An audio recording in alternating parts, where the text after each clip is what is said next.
What's going on, everybody? Welcome back to TTP Sports, and the Phillies continue to annoy us. The Phillies continue to look horrid. They continue to piss off everybody in the Delaware Valley as they return home for a very long homestand here at Citizens Bank Park. And the first game against the San Francisco Giants, they get blown out 10-4. What a way to return home when you thought in the bottom of the first inning everything maybe it was like that sign, oh, they just need a little bit of home cooking, they just needed to get back home, they needed to get back home and just get in their own beds and show up to their own ballpark, get some comfort in there. They score 3 runs in the bottom of the first inning, so you're thinking to yourself, oh boy, here's the offense. They're going to do this to us because that's what they always do. But no, we forgot Taijuan Walker was on the mound. And the true version of Taijuan Walker showed up today as he gives up 6 runs in the top of the second inning to the San Francisco Giants for them to take a 6-3 lead. And you can even say for the Phillies in the bottom of the first, they left a little bit of meat and bones off the a little bit of meat off the bones there because they definitely had more opportunities to score. Alec Boehm still had a couple of base runners with his final strikeout there. Max Kepler grounds into a force out, which does allow a run to score, but that's still the second out of the inning. So it almost was a double play if he didn't hustle the first to beat the out. And also if Matt Chapman didn't bobble the throw to second base, so kind of got lucky in that scenario. But yeah, definitely left a lot of meat off the bones in that bottom of the first inning. But I guess you could say baby steps. It's a 3-0 lead, but a 3-0 lead. Taijuan Walker, he wasn't going to have 3 scoreless outings in a row. He was eventually going to rear his ugly head, as he did many times last year, and completely imploded in the 6th inning. Not to his own help, because I believe the one play he had probably would have been an inning-ending double play, and he just a grounder right back to the pitching mound, fields it, throws it nowhere near Trey Turner, throws it into the outfield, which allows a run to score, and then everything just completely goes down haywire from there. He allows 2 home runs in the inning, 3-run shot, solo shot. It's just completely fell apart. Nick Castellanos made it a 6-4 game with a deep solo shot of his own. The Phillies had more chances. The Giants eventually made it 8-4. Phillies had chances. They would have had a chance with the bases loaded if JT Realmuto didn't get screwed over with that strike 3 call. And I put more like, Rob, seriously, your team is reeling right here over the past few series. They need some type of spark. Why aren't you getting tossed there? Why aren't you getting tossed there? There's clearly a lot of frustration in this clubhouse. Don't you want to spark your team a little bit, maybe? Don't you want to put a fire under their ass? Why don't you go out there, bark at the home plate umpire, get tossed with a bunch of crazy drunk Philadelphia fans on buy one, get one hot dog night? Yeah, that still sounds very stupid with away from dollar dog night, buy one, get one night. Yeah, very stupid. And have a bunch of those drunk fans screaming and cheering you on, getting tossed out of the game. Don't you think that would light a fire under your team's ass for the next day? No, you just do typical Rob Thompson things, stay cool, calm, and collected in the dugout. Really don't try to find a way to spark your team. And yeah, you eventually lose 10-4. Tanner Banks comes into the game. He allows a home run. Ruiz comes into the game, allows a couple of runs.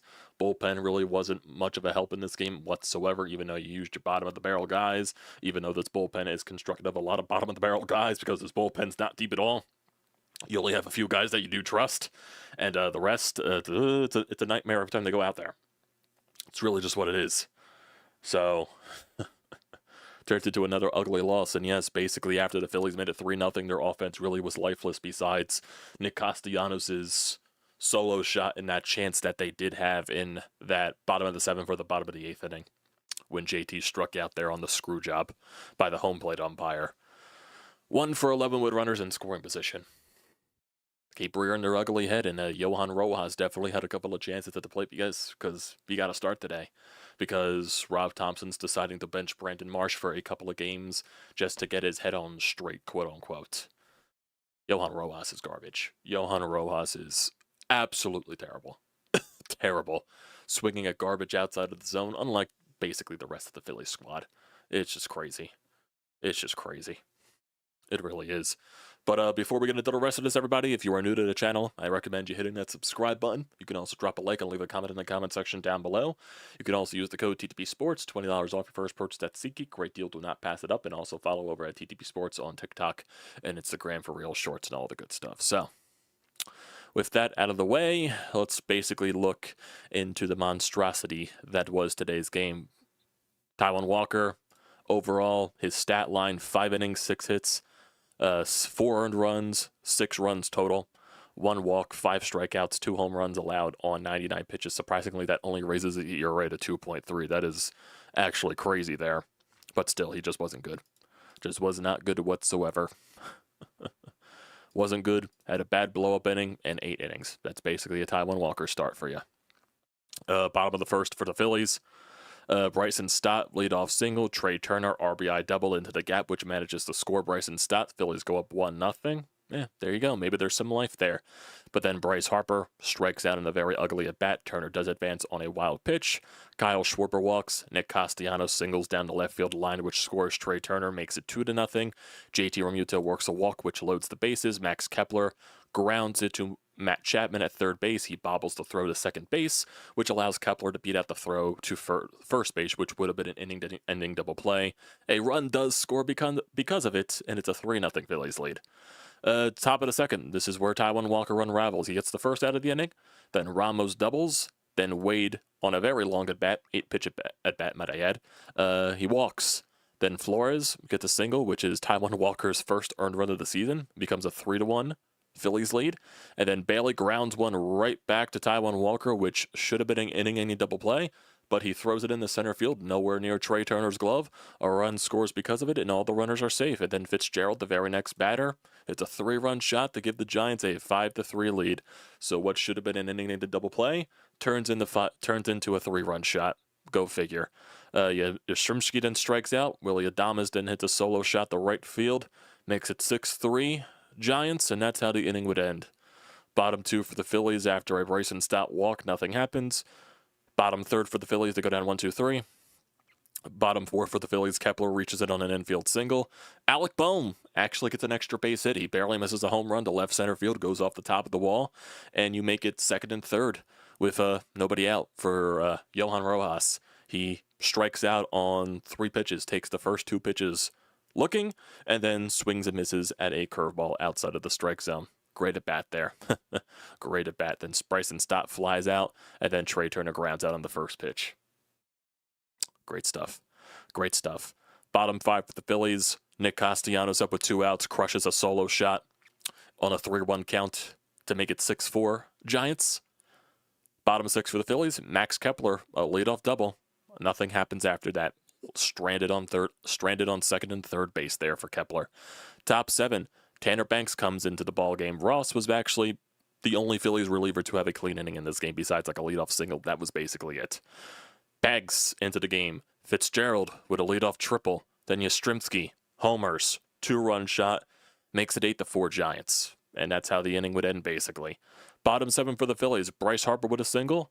Castellanos with a walk, so you get 1st and 2nd for JT Realmuto, and then he's absolutely screwed on a slider outside of the strike zone where the umpire calls it strike 3, and you normally don't see JT Realmuto get pissed off at home plate. He was pissed off in that situation because it was obviously ball 4, and the Phillies got screwed out of a chance, even though you could definitely say at the end of the day they probably wouldn't have done anything. But still, a chance is a chance, and you got screwed out of a chance. Rob Thompson should have got ejected there, but, you know, Rob Thompson, good old cool, calm, and collective. Bottom 8 for the Phillies, nothing there. Go down 1-2-3. Top 9, Jose Ruiz out there on the mound. He allows a couple of more runs to score.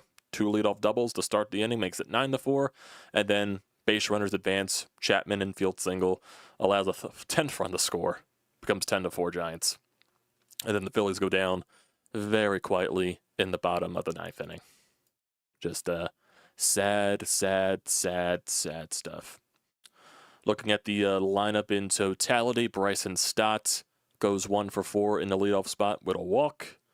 Trey Turner goes 1 for 5 with an RBI, strike out twice. Bryce Harper continues his horrid start, goes 1 for 5 with 3 strikeouts. Realistically, it's all horrid starts. Kyle Schwarber, he goes 0 for 3, so his bat has cooled off as of late. He walked once. Nick Castellanos goes 2 for 3 with 2 RBIs. He was not the Phillies' issue for today in the batter's box. JT Realmuto goes 0 for 3 with a walk and 2 strikeouts. Max Kepler had a solid day at the plate. Wasn't the issue here today, even though you definitely say the bases loaded situation was his fault. Not getting anything out of the infield there. 2 for 4 with an RBI. Alec Bohm 1 for 4 with a double. Johan Rojas struck out all 3 times in his plate appearances. He went 0 for 3. Cody Clemens made a lone appearance in this game. He went 0 for 1. And then Brandon Marsh eventually came in as a defensive replacement. Phillies go 1 for 11 with runners in scoring position. They left 8 runners in total on base. Good stuff. Good stuff.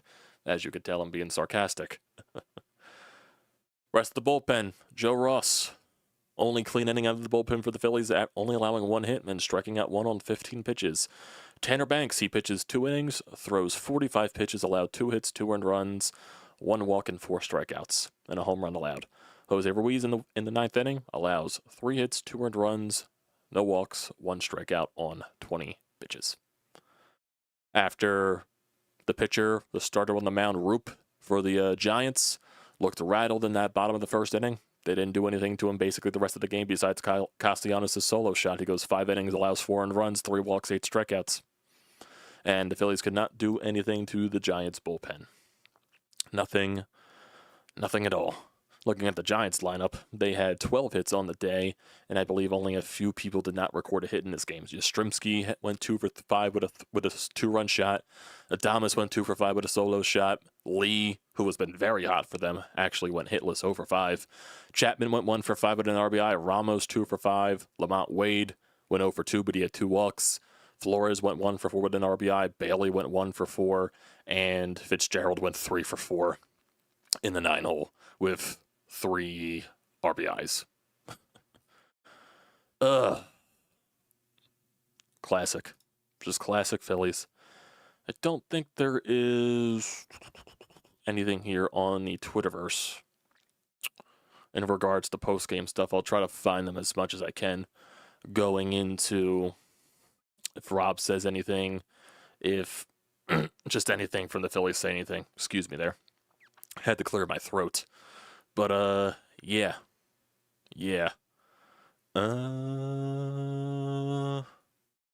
Not sure. Here's a post from the Good Fight here. Phillies OPS is after tonight's loss. Bryson Stott a 6.93 OPS. Trey Turner 6.57. Harper 7.38. Schwarber 1.023 OPS. Castellanos a 9.17. JT a 6.03. Kepler a 6.68, Bohm a 3.57, Rojas a 5.83, and Marsh a 4.39, and that is actually not trending in the right direction. Man. This team don't have it. This team does not have it. It's the same issues that have gone along for the past so many years here. There is no fire in this team. They look lost. And it's, I know, yes, in a literal sense, schedule-wise, it is very early. They'll probably figure it out somewhere at some point. But at the end of the day, we know the story. We know what the story is. They're going to get wins. They're going to win at least 88 to 90 games probably because this pitching staff alone will get them at least a good amount of wins. Their pitching staff is very elite once, they get rid of Taijuan Walker out of that rotation and maybe Ranger Suarez gets back into it. Or if Andrew Painter is ready come the trade deadline or the All-Star break, their starting rotation will be fine. Bullpen, major question mark, and their offense. Their offense will have good stretches, but over the course of time, do we expect them to answer the bell? Probably not. Now, realistically, I don't think many people here in this lineup are as bad as they're performing right now. I don't think Bryce Harper is as bad as he's performing right now with a 246 batting average. Same thing with Trey Turner. I don't think he's as bad as his 236 average. Schwarber and Castellanos are really the only people that are doing anything consistently on a consistent basis. JT, I just think he's in the swan song of his career. He's just not the same player offensively. Kepler, he is what he is. He's not a game changer. He's just a solid guy. That's what he is. Bohm, even though I don't think Bohm is as bad as what he's batting either, It's just he's too much of a head case, and you should have got rid of him in the offseason. Rojas stinks. Marsh is what he is. I don't think he's as bad as the batting average says, but still, he's not good enough. He's just a platoon player at this point. He cannot hit lefties, and at this point, he can't hit righties. So, I just don't know what you do. You're going to have to make some type of change sooner rather than later, because this just can't keep continuing. Because you're just going to be falling further down the rabbit hole. It really just is. Dave Dombrowski, he had to make changes in the offseason. He didn't. He just didn't. He believes in this team a little bit too much to a fault, but I also do want to think with the offseason that this is not me. I think I brought this up yesterday. I most likely did. Basically a lot of these recaps have been blending into the same type of topic and idea with how bad they're playing. But I do wonder if, just with the offseason, and not trying to take any blame away from Dave Dombrowski because he does deserve a lot of blame, I wonder if someone upstairs, higher than Dave Dombrowski, basically talking about John Middleton in that fact. Did John Middleton do something or tell Dave Dombrowski in this front office something to where he limited the resources to where, hey, we cannot go out and spend X amount of money. We can't make all these gigantic signings. We can't lock anybody in the long-term contracts. We're over the third luxury tax as it is. We can't afford to go over anymore because as much as we love to spend money, we can't be up there playing with the money that the Dodgers are spending or something like that. We just cannot compete with that type of money spending. We gotta limit our resources here, and we got to go find some other ways. So did John Middleton in any way, shape, or form limit Dave Dombrowski's resources with financially wise to where he maybe could have done something more productive in the offseason? I have no idea. But even with limited financial resources, I think you still should have looked in different ways to improve this team, whether it was through the trade market, and that's basically what I'm talking about. You're dangling Alec Boehm around there so much, and he literally has little to no value at this rate. And I don't even know if him dangling him with Castellanos for Kyle Tucker is even remotely true. I know that came from like guys like Bob Nightingale and everything like that, but Bob Nightingale, I take a lot of shit with him for a grain of salt because he gets a lot of shit wrong. Was there any limited resources? Dave obviously didn't do much. And there's also something here that that makes me think of this as well.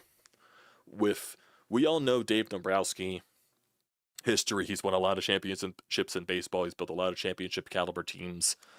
And he's also known to basically gut teams' prospect systems in pursuit of getting those championships. He was brought into Boston for a reason, to get that team to win a World Series. He did, but he gutted the prospect system in the process.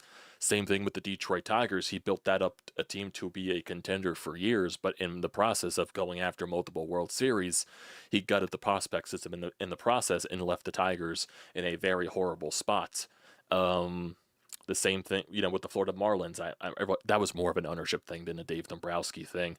But really, there is a pattern where teams that he does go to, he does eventually tarnish the prospect system, trying to go after and get big names and trades and trying to go after that ultimate goal. And he really hasn't done that with the Phillies here. He really hasn't. He's been very much on, I would say, the macro view of looking forward to prospects, looking at years to come, trying not to look at, each year specifically. He's trying to look at it like a big picture type of view, where an entire window or just, sustained success, I guess you could say. And does that have anything to do with John Middleton? Is John Middleton telling Dave Dombrowski that, hey, I was here, I was part of the ownership during the stretch of 2007 to 2011. It was a lot of great things there. We ended up winning a World Series, but then that was followed up by one of the worst stretches in franchise history where this team was just completely terrible. Our prospect system was bear-ridden because of all the trades that we made from 2007 to 2011. We had no prospects to call up. We had no top prospects. We couldn't develop prospects. And we were in a very, very, very bad place in the franchise for a very long time until we eventually maybe took a step forward, getting Bryce Harper, getting JT Realmuto, maybe getting some other people here. But John Middleton doesn't want to go through that again. He doesn't want to fully bear on a prospect system because he doesn't want to go through a stretch like that again where this team is just completely lifeless, filled with bad contracts and no young talent to maybe bring some hope to the franchise and keep the franchise with some type of sustained success to where they can still fight for playoff spots years and years and years after maybe this window shuts. Maybe you can bring up young players and those young players blossom into something and they open up a new window, maybe with still going on with this Bryce Harper contract. And I think that's where it's trying to go. And maybe that's something that John Middleton maybe expressed today. This is me just speaking out of my ass right here. So I know nothing that is going on within the team. Like, I know nothing that is going on within the organization. This is basically just barroom conversation right here.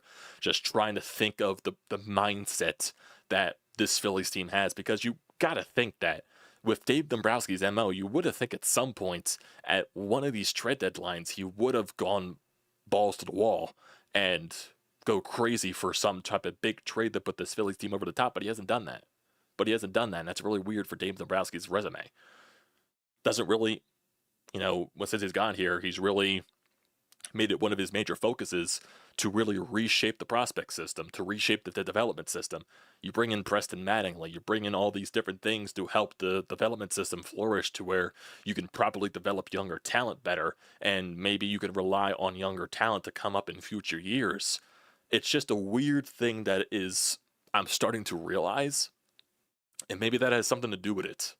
And maybe John Middleton got into Dave Dombrowski's ear, even probably when he hired him, saying that, look, we gotta try to build this organization to where we can have sustained success year after year after year, where, hey, we can bring in some high-paid salary guys, but we can also rely on young talent that can constantly be flushed in from our development system, from our prospect system, and maybe they can continue to open windows and windows down the line. That's what I think. That's what I think. I just don't know. I just don't know. But I do think something has to do with John Middleton. I really think it does. And I'm not saying he's a terrible owner I'm not saying he's a terrible owner by any means, but I do think there are some things where he stretches with what he's trying to say.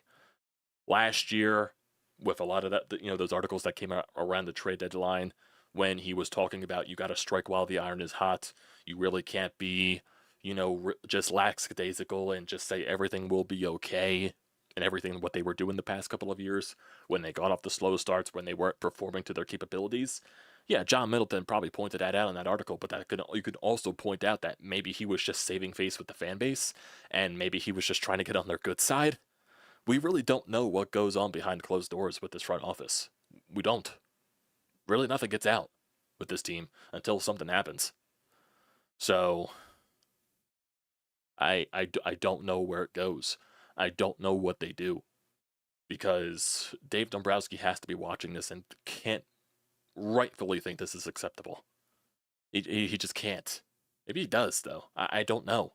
John Middleton can't be watching this and thinking this is acceptable. I don't know what they do. I physically don't know what they do.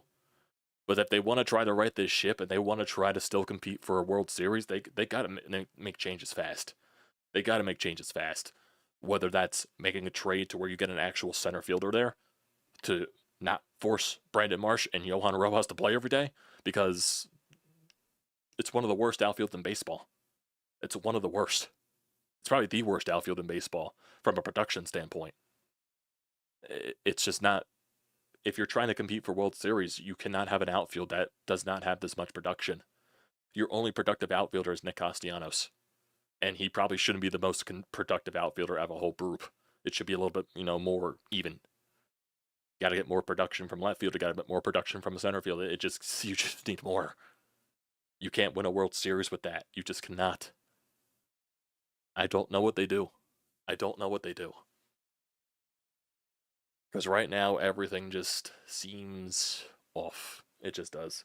It just doesn't feel right. It doesn't pass the smell test. And it's the same scent that you get from previous years. but I physically just don't know what they do. I don't know if anybody's on the hot seat.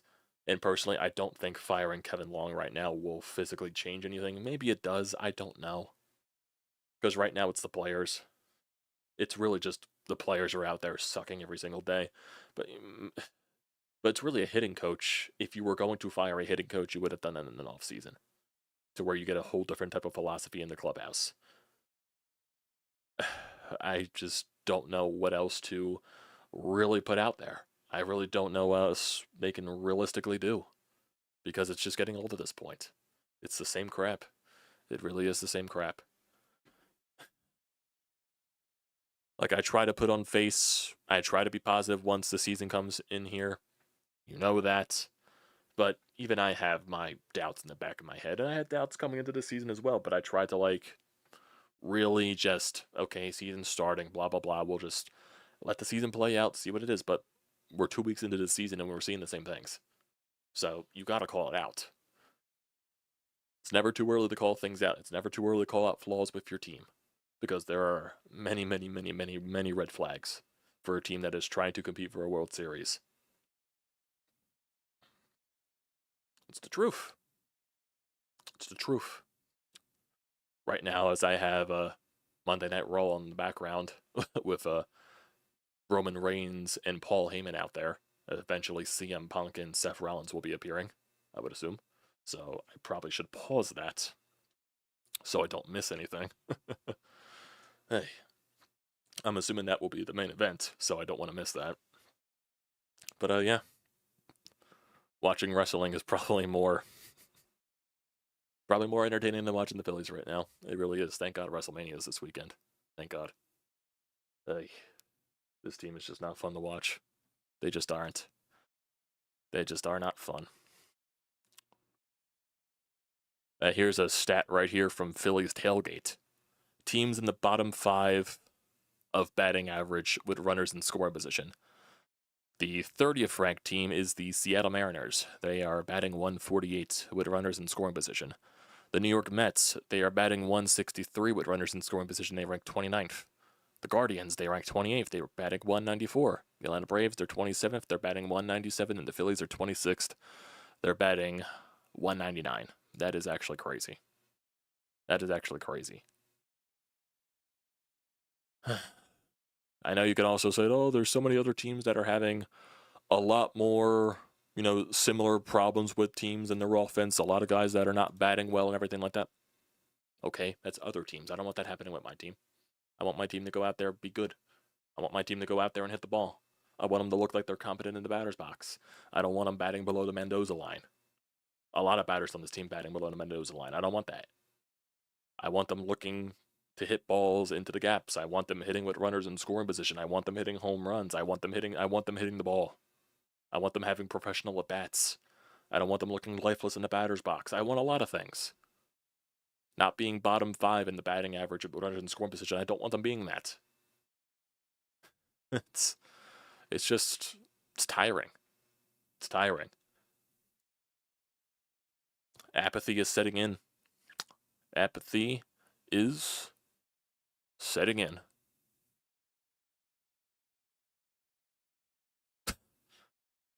To be most charitable, maybe they're getting the cold out of the way so they can be hot closer to the postseason.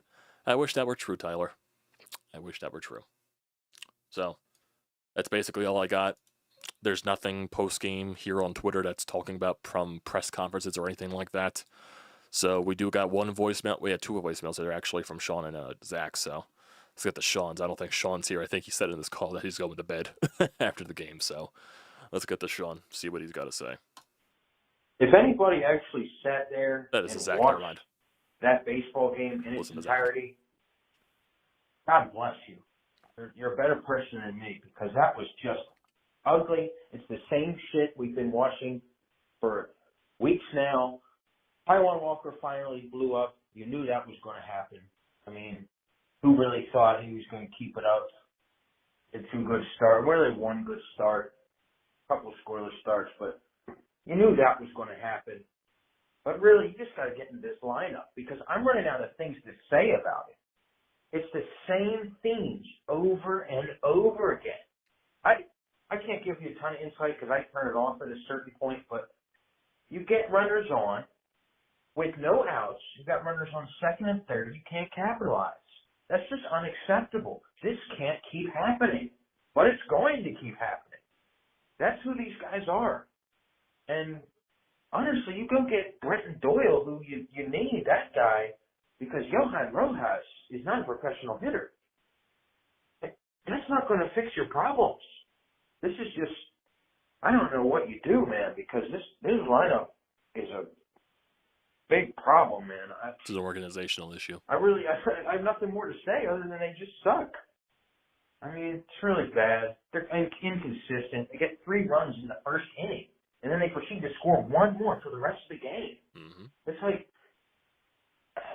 I came into this season knowing, I was frustrated with the off season, and I was going to have a short leash with this team, but I was still excited. They've really taken a lot of the excitement out of me at this point, man. It's very disappointing. And something needs to change. Moves need to happen. Rob Thompson, Kyle Schwarber, somebody needs to light a fire in these guys' asses. It's just unacceptable at this point, and I can't keep watching it, man. So they better do something about this and at least split this series. I don't see them. They're definitely not going to win it at this point. So this call rambled on. I'm sorry. I know my calls are very long, but it is what it is, man. Thanks for letting me rant. That's what we're here for, Go Zach. Phils, I guess. Peace. Yep, that's what we're here for, Zach. This is therapy. This is pretty much therapy for a lot of us. And, yeah, it's good to get through it. Really, the only thing that I see right here is from On Pass, and they're talking with Trey Turner about the Bryce Harper gender reveal thing. Because Bryce Harper, in the first inning, he had a baby blue bat in the first inning for his at-bat during tonight's game. And I guess it was for a gender reveal for him and his wife's new, son that's... They're having a baby boy, basically. And, yeah, it's a cool moment. It was a very cool-looking bat.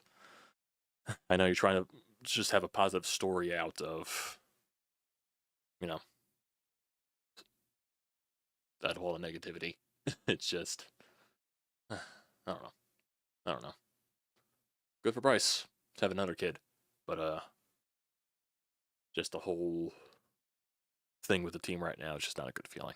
Not a good feeling at all. Let's get to Sean. Let's actually get to Sean this time and see what he's got to say. So I make this call as Jose Ruiz comes in and adds more fire to the already 3-alarm fire. I don't foresee the Phillies coming back from this deficit, so I'll be going to bed soon. But, let's just cut to the chase. Taijuan Walker sucks. Tanner Banks sucks. Jose Ruiz isn't much better. And this lineup is absolute dog shit. And I swear I think Rob Thompson's got to be drunk.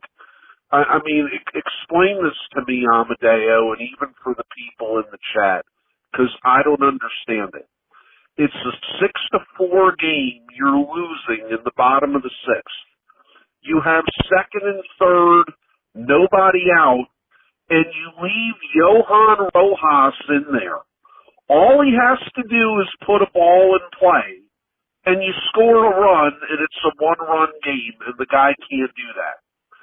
Then, a couple innings later, when you're down 4, that's when you bring Cody Clemens up to the plate.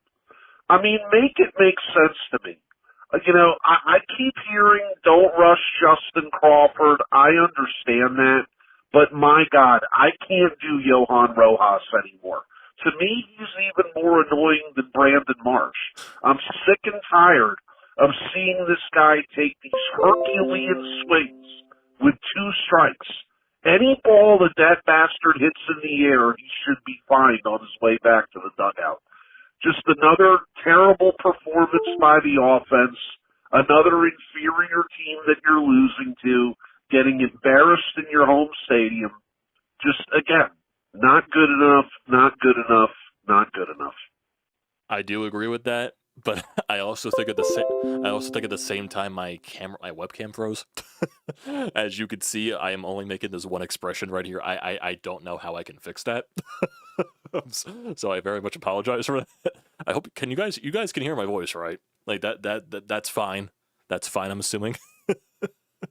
Is my voice fine? There's nothing wrong with the stream or anything like that. It's really just the webcam. I really hope the webcam didn't like burn out or anything like that, because I started sitting back in that position and I saw like a flash of black happen on the webcam, and it was like, oh no, maybe this webcam maybe died on me. Because every time I'm trying to plug it in, it just says device not recognized. So I hopefully hey, hey. Hopefully everything is still good. Yeah, so I can hear my audio on the stream, so that's basically. Does that mean I gotta order another webcam? I gotta spend more money. Goddamn.